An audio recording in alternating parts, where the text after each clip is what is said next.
Une dangereuse conspiration ciblant l'Algérie, fomentée par le mouvement séparatiste MAC, a été dévoilée, a indiqué hier le ministère de la Défense nationale, MDN, dans un communiqué. Dans la poursuite des investigations sécuritaires relatives à l'opération menée, à la fin du mois de mars 2021, par les services de sécurité relevant du MDN, ayant permis le démantèlement d'une cellule criminelle composée de partisans du mouvement séparatiste MAC, impliqués dans la planification d'attentats et d'actes criminels lors des marches et des rassemblements populaires dans plusieurs régions du pays, en sus de la saisie d'armes de guerre et d'explosifs destinés à l'exécution de ces plans criminels, une dangereuse conspiration ciblant le pays, fomentée par le dit mouvement, a été dévoilée, précise la même source. En effet, les graves aveux donnés par l'ex-membre du mouvement subversif MAC, le dénommé H. Nourdine, au service de sécurité, ont révélé l'existence d'un plan criminel perfide visant à perpétrer ces attentats pour exploiter, ensuite,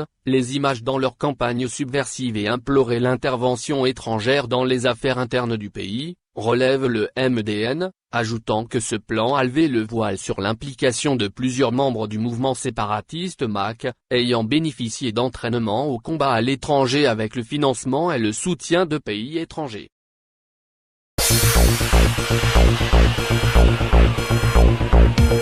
La garde à vue du cyberjournaliste Saïd Boudour a été prolongée. Il sera présenté, demain, devant le procureur de la République au tribunal de la cité Djamel, Oran, a indiqué, hier, le Comité national pour la libération des détenus, CNLD. La garde à vue a été prolongée pour le journaliste Saïd Boudour, Yasser Ouiba ainsi que Karim Ilia, qui sont placés en garde à vue depuis vendredi 23 avril. Ils seront présentés devant le procureur du tribunal de la cité Djamel le mardi 27 avril. Les mis en cause ont été arrêtés lors de la marche du vendredi 23 avril à Oran, détaille le comité. Par ailleurs, le CNLD précise que la chambre d'accusation, Cour d'Alger, a renvoyé l'examen des dossiers des détenus Mohamed Adjadi, Malik Riahi, Soeb de Bagui, Noureddine Kimou, Najib Milano, et Tariq de Bagui pour le dimanche 2 mai 2021 alors qu'il était programmé hier, précise la même source.